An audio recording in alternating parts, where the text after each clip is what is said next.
is your boy 12.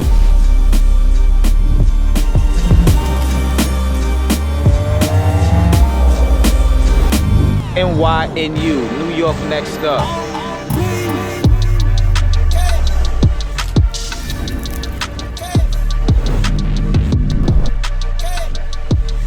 In the NYC, right now.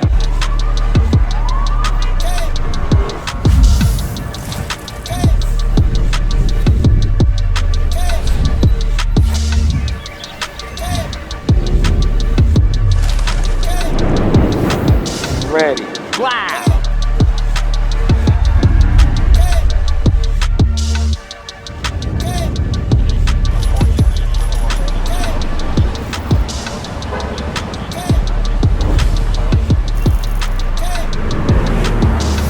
It's not a vibe, it's a big vision.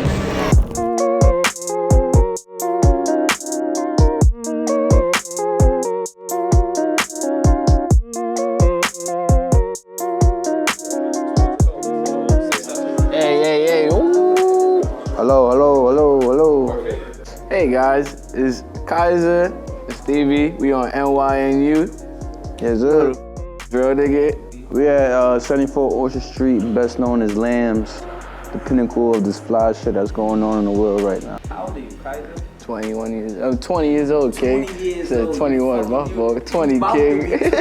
I paint, I skate. That's really it. Nah, on some crazy shit. I love painting and skating, but I really like clothes. It's like Do you know? drip. See, that's just how I drip. didn't know that. Yeah, bro. Like, Yeah, that's crazy. But I'm more like color coordinator. Like, you see, like your fit right now, like how you got that little beige jacket going on. Like, I'll throw it on with some dark brown. Like, I like that. I like colors, bro. So it's all about colors for me. Like, why you so colors nasty. and drip. You feel me? I say like Stevie, he first brought me into the shop, and like I threw like some ideas out real quick, and I was like, what if we just do a collab LAAMS and like have like we had mad vintage pieces downstairs, and we would just did like one-on-ones of like hand painted on each of them, and I was just like, yeah, let's go. Like, feel me, good looking, yeah, bro. But it was just like that's how it really all started. But like to be honest, how it really all started was more like I DM'd LAAMS a couple like days ago. Hey, baby. Order the store right here, another main factor. But like, I'm not gonna hold you, bro. Like 2 weeks before I came to the store, I was down bad on my like real like backdoor. It's like, yo, if you had a pack, I'm on that type shit. Like, yo, me and my mans get together, we on you type shit. So it got to the point where like I was either gonna get a job or like try to do something with my art. So like, I DM'd LAAMS one day and I was like, yo, can I bring this piece, sell this piece? And I just like show y'all the piece. Like pretty sure it was Stevie that replied was like, yeah, bring that through. So I bring it through. Like honestly, I waited like 3 weeks. I was like, nah, this shit ain't like this is nothing. Like I ain't even gonna bring this around here downtown, be on some shit. Feel me? I'm from uptown, so like it's gonna be painting Where shit. you from out there. uptown? Washington Heights. Feel me? 184, you know the drill. Facts. When I'm just don't really be painting shit. You either skiing, you end up stuck skiing, you end up construction worker or some shit. Like you either a drug dealer, like feel me? Some shit my pops got locked up for. So it was just like just painting shit or I just do nothing. So I brought the piece down and shit. Stevie said he fucked with it, and I dead like no cap they could tell you. I was dead like, yo, I know I'm bringing this piece down for like the shop and shit, but like I'm down to like mop the floor and like broom and shit. Like I don't really care. It's like I was like on some humble shit. Like bro, I'm either gonna like do some shit with my art, or like just fuck around, get a job that I know I'm not gonna last like more than 2 weeks in that bitch for. Feel me? But it was like,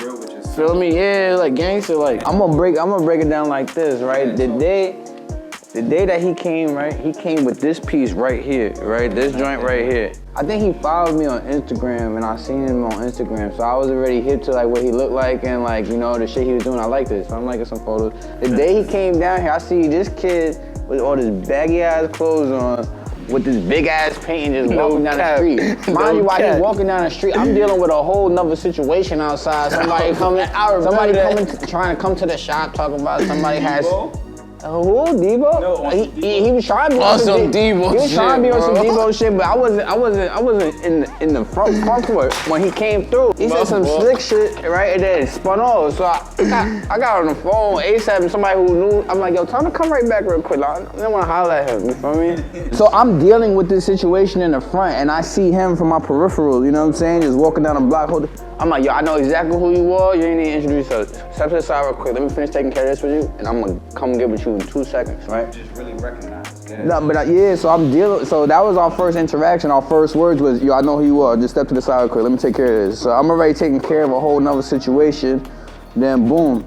So then after I took care of that situation, you know, it was all peachy, whatever, you know what I'm saying? Go ahead.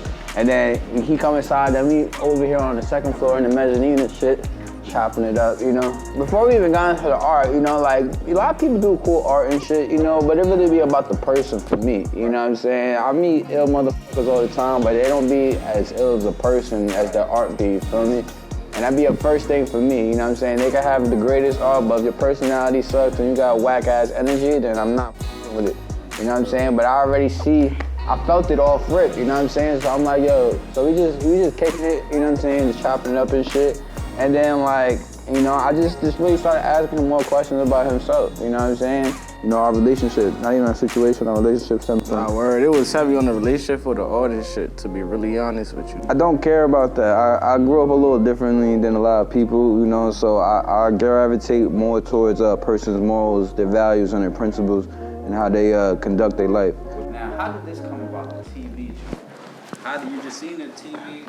I'm not gonna hold you, it was like at a time in my life where like I dug like straight up, like I couldn't afford canvases. So it'd be like anything I seen, like let's say I came out my building or I walked to like my man's crib and I seen like a TV or like some wood there, I'd dead just take it and bring it back to the crib. And I just hear my mom like, oh, it might have bed bugs and shit on it. I'm like, I don't care, like yo, I'm selling it, feel me? So it was just like, just had mad TVs outside, there was mad wood outside, so I seen that as like free canvases, feel me? Right, Like, and that's what now I feel like anywhere you walk through, like, let's say it's an abandoned building, let's say it's like a building like Chase, like, yeah, it's Chase, but you could put some blue art on it, make it like a better Chase, make it like a better scenery, or wherever you walk through, you could just make it art. Nah, word, I just walk around on something like, yo, bro, this world could be changed to a point where like, niggas is beefing over this and that, but like, add some color to that shit. You gonna walk around your day a little bit more happy, cause what, you seen some color. Right. And some colors make people day, feel me? Like, you might see some yellow, you like happy. You might see some pink, and you like, yo, I'll fuck with the pink, feel me? Like, shit like, I see the world like colors, bro. No cap, bro, like, just shit like that.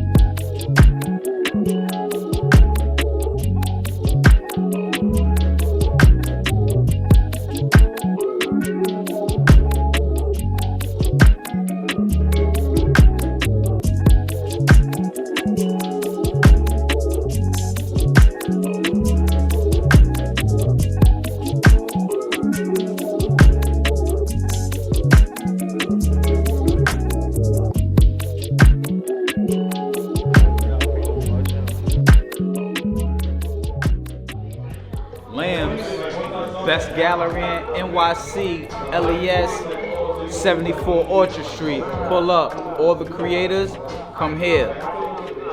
LAAMS.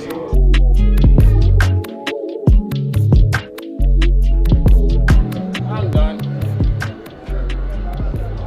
Yeah, I'm done.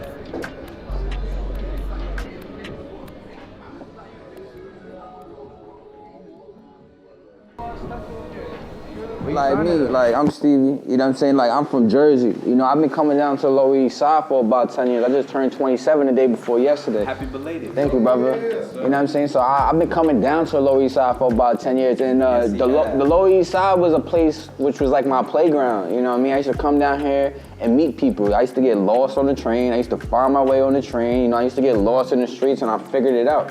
When I used to come down here, I used to go to places like A-Life and Community 54 and Prohibit. You know, and you know, the year the year was like 2010, 2011, you know, so that was like when a big pivot was going on in the culture, you know, like during the time it was like a lot of people coming up, like Dash was coming up, like the ASAP Mob was coming up, Flatbush Zombies, Tan Boys, World's Fair. All these guys personally, I mean, right? yeah, Dash is your man, right? Dash is my brother. Oh, is it no blood brother? Yeah, blood brother. That's my brother. Hell yeah. Shout out Dash. I mean, what it was like for me was I was so fascinated and like obsessed with this lifestyle at an early age, you know, because I was really actually on the west side. I was in Tribeca. My uncle had an art gallery kind of similar to like the place we're in now.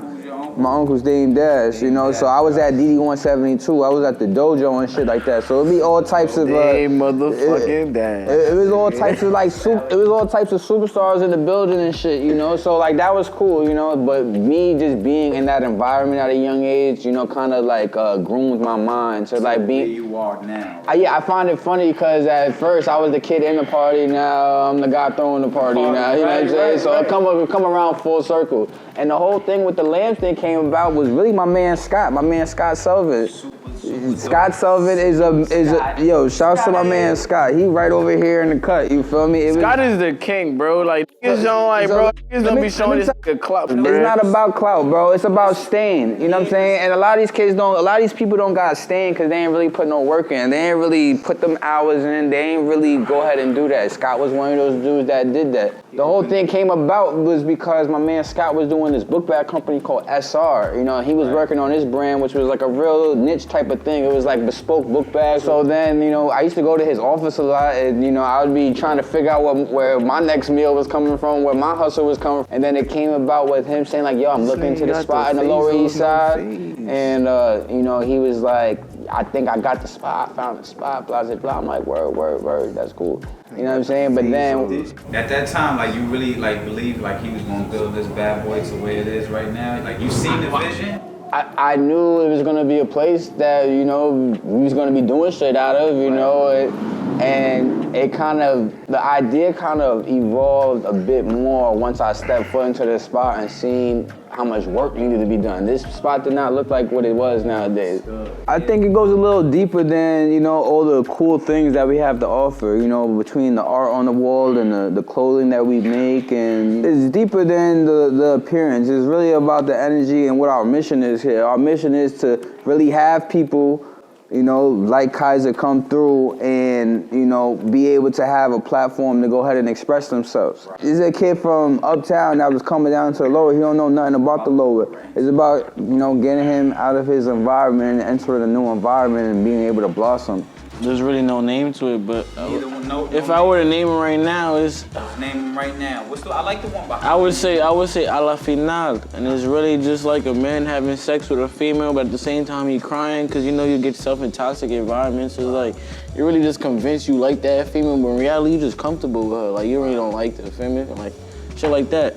Now this piece right here, it's called La Mala, and it's just more like, oh, get in that joint. You got different types of males. You got a male.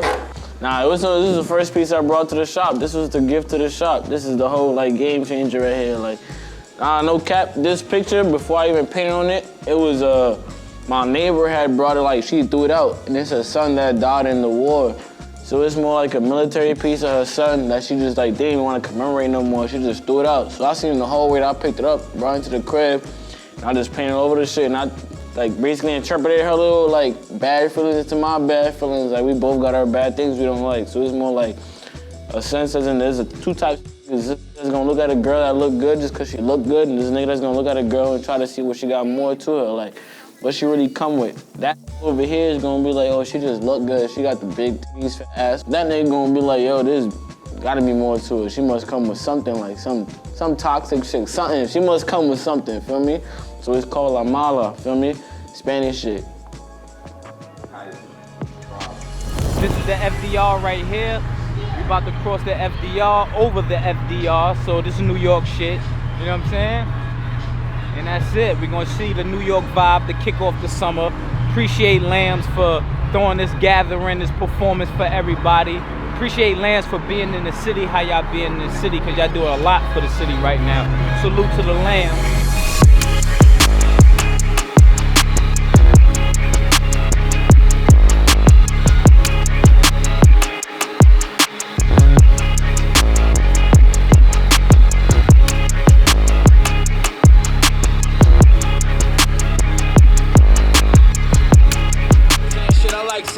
Man, y'all beautiful in this motherfucker tonight.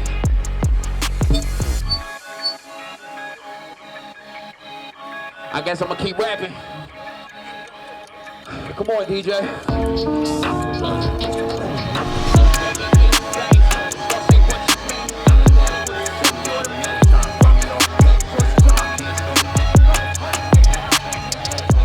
I love all y'all for coming out and supporting. It's a 1-year anniversary of LAAMS. We've been at this shit, we ain't gonna stop. Get used to us. LES belong to us now. Come see us, 74 Orchard. Y'all wanna come do whatever, you heard? For real.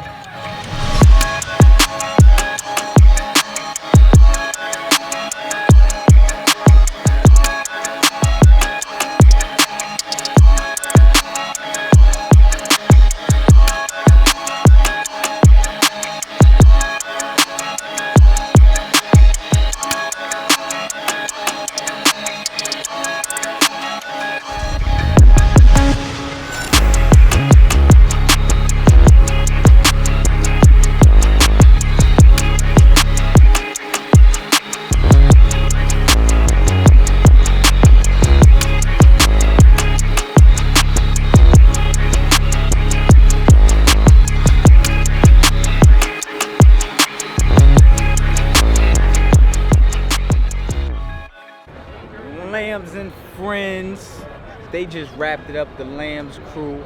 Everybody performed, the event was dope.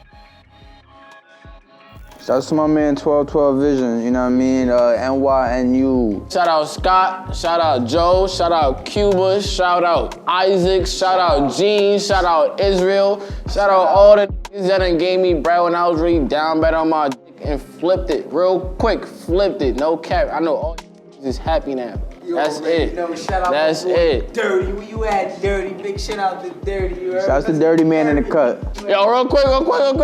Dirty in the Shout out to my moms. You know, if it wasn't for my moms, you know we'd be beefing. It would have happened. Shout out to my moms. The goal is though by 2021 is that art is not dead. Like you don't gotta paint on clothes to be up. You don't gotta paint on no skateboard, no sneakers, nothing to be up. Canvases is still in. Like, bro, niggas will really go across seas and still cop that shit. Like, bro, don't stop painting. Like, don't do like shit because people like copying that shit. Like, if like canvases, old niggas like canvases, keep painting canvases, bro. Like, bring real art back. That little painting on sneakers, jeans shit, that shit cool and shit, but like, that shit not forever, bro. Keep shit forever. Make niggas remember who the fuck you is. That's all I'm gonna say. Like, that's how I'm gonna end it. Feel me? Like, that's how I'm gonna end it. Feel me? Like, That's a real artist, right? Feel me?